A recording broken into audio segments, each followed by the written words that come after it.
Hello everyone. So I know we haven't chatted about the Idaho Student Murders or Bryan Kohberger for a while. And honestly, that's because I didn't feel like there was much more to discuss at the time that hadn't been discussed already. And I didn't want to continue to create videos about this case just because everyone else was continuously creating videos about this case, and I wanted to focus on other cases that I thought also needed to be spotlighted. But Bryan's name is once again back in the headlines again, and I thought there had been enough time that's passed, about a month or so now, that we could go back and look at this case with a fresh set of eyes. So I wanted to discuss this alleged monster a little bit deeper, so I've compiled a bunch of stuff that I found that's come out recently regarding his life and his behavior leading up to the murders. So let's dive a little bit into Bryan Kohberger's life. According to Vanity Fair, Bryan Kohberger grew up in the Poconos of Pennsylvania with his mother Mary Ann, who was a teacher's aide, and his father Michael, who was a maintenance worker in the Pleasant Valley School District. I also seen a lot of people on Reddit who claimed to know Bryan's parents, saying that Mary Ann was very nice, calling her a sweetheart, and others said she was the nicest ever. He also had an older sister named Amanda, who would later star in a 2011 indie horror film called 2 Days Back, which revolved around young university students who were brutally stabbed to death while on a camping trip. And people have found that correlation with what Bryan would later do very strange. But let's get back to Bryan. In middle school, Bryan allegedly tried to act like a cool kid, but everyone said it came off creepy. He would also try to hit on quote-unquote pretty girls. A classmate was also quoted saying that Bryan would always try to pursue girls that were out of his league. There were also a lot of people that said overall Bryan would put like a weird feeling in their stomach. He came off as creepy and he didn't really have many friends. As Bryan got older, he took up boxing and he became vegan. And he became a very strict vegan. So strict that he wouldn't even use bowls and utensils that touched things that weren't vegan. His family was also said to have struggled financially, declaring bankruptcy for a second time when Bryan was around 15 years old. During this period, according to old acquaintances, Bryan started doing heroin, which I did bring up Bryan's heroin use in a previous video. I don't usually like to talk about people's body weights, but it's brought up a lot by people in this case that said they knew Bryan, saying that he was on the heavier side, and then he took up boxing and started doing drugs, and that's when he lost a bunch of weight. But it is said that Bryan did eventually get clean, and then after graduating high school, he went back to Pleasant Valley High to work as a security guard. Okay, and I couldn't make this video without talking about this date story. And this date story is between a girl named Haley and Bryan. The way the story goes is that Bryan and Haley met on Tinder, and they made this date to go to the movies. During the movie, Bryan didn't act odd. He just, seemed like a normal guy. He was nice, apparently. He held the door for her, stuff like that. But when he drove Haley back to her dorm at Penn State is when things started to get weird. According to Haley, Bryan invited himself into her dorm room, and once they were in her dorm, they, went along and watched a movie on Netflix. But during the movie, Bryan kept tickling her, which might not seem super odd, but what was strange is when Haley addressed him tickling her, Bryan allegedly said in a very serious voice, and I quote, "I'm not touching you," unquote, which you were just touching her though. It's giving like nice guy vibes in my opinion. And things would get uber creepy when Haley got up to use the bathroom and Bryan allegedly followed her to the washroom and he stood outside the door and was waiting for her. And this is when Haley finally got creeped out. So she decided to pretend to throw up in the toilet,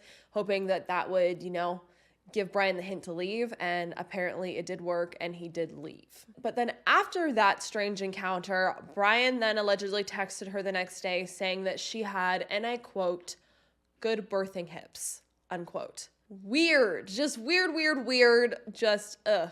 Let me know how you feel about that below, but this date story between Haley and Bryan is just very odd in my opinion. But let's jump a little forward. In 2018, Bryan graduated from Northampton Community College with a degree in psychology. In 2020, he'd enroll into Sal University, a Catholic college where he'd study under famous serial killer expert Katherine Ramsland. Now, Dr. Ramsland's written books including How to Catch a Killer, as well as A Mind of a Murderer. She's also wrote a biography on the BTK killer, aka Dennis Rader. And there's been a lot of talk about if Bryan and Dennis Rader had talked or anything like that, and I'm pretty sure Dennis Rader came out and said that he's never talked to Bryan. And it seems to be common knowledge at this point that it seemed like Bryan was studying to be a serial killer by going to school to learn how to be a crime scene investigator and, an expert in criminology. And Bryan seemed to thrive at DeSalle University. According to one of his fellow students, he showed intense interest in mass murders and crime scenes. One of his professors would also remember him as a brilliant student. However, outside of school, Bryan once again was acting very creepy.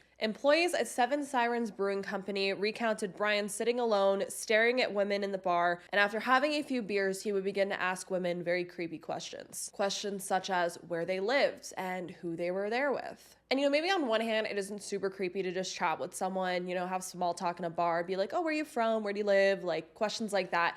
It's the fact that if these people didn't want to answer Bryan's questions, specifically women didn't want to answer Bryan's questions, he would then lash out.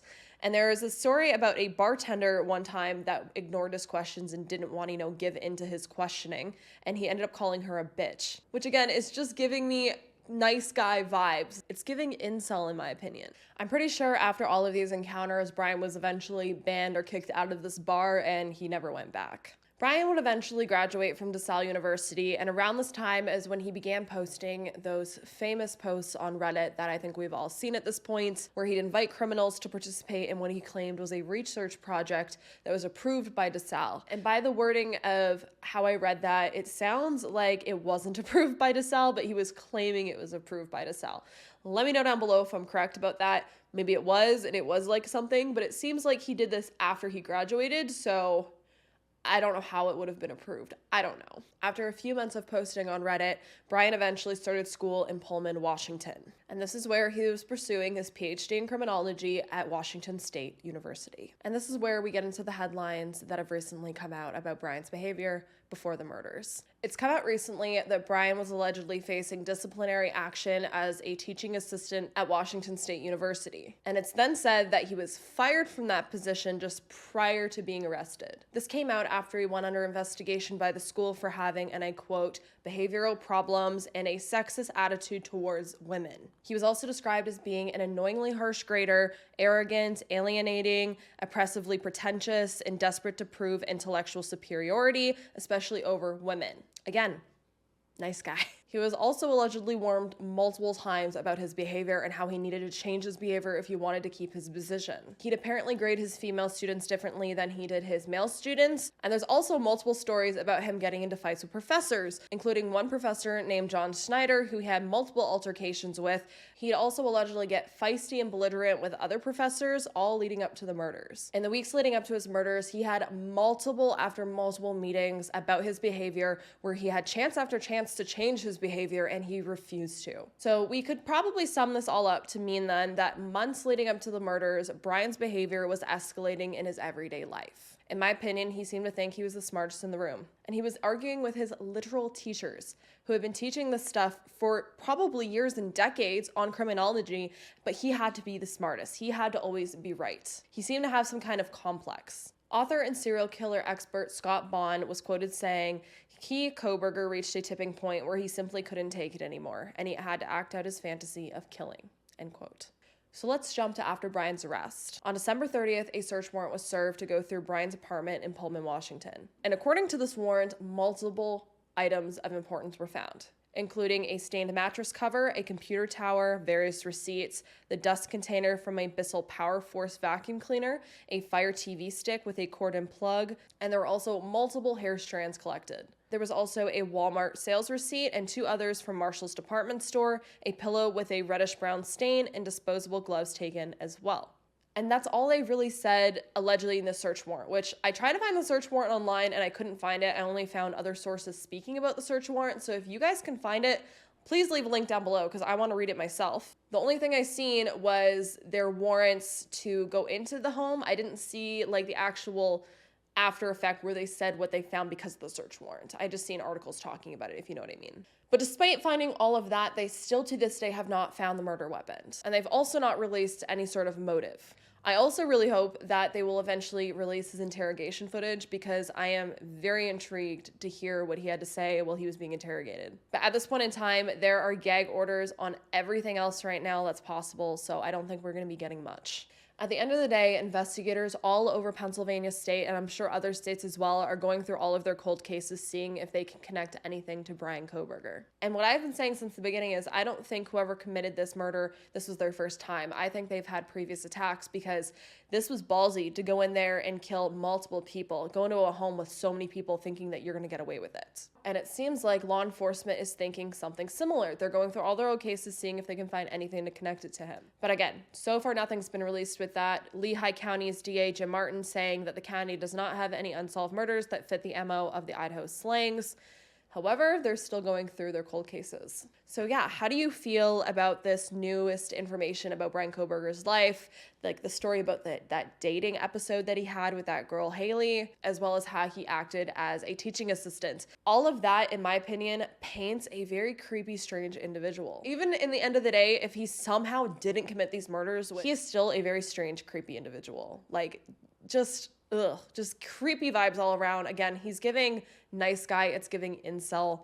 It's just, he seems like the kind of person that would have snapped someday, even if it wasn't in the way that it ended up happening. So yeah, how do you feel about all of this new information? Let's have a chat about it down below. Did you see any other information that I've left out of this video? With that, if you are not subscribed, I do recommend hitting that subscribe button. It allows me to continue to create videos like this and continue to spend more time telling these people's stories. As always, if more information comes out, I will continue to pile it up and we will continue the conversation about the Idaho Student Murders and Bryan Kohberger. I hope you all stay safe out there, lock your windows and doors, and I hope to see you in the next video. Bye.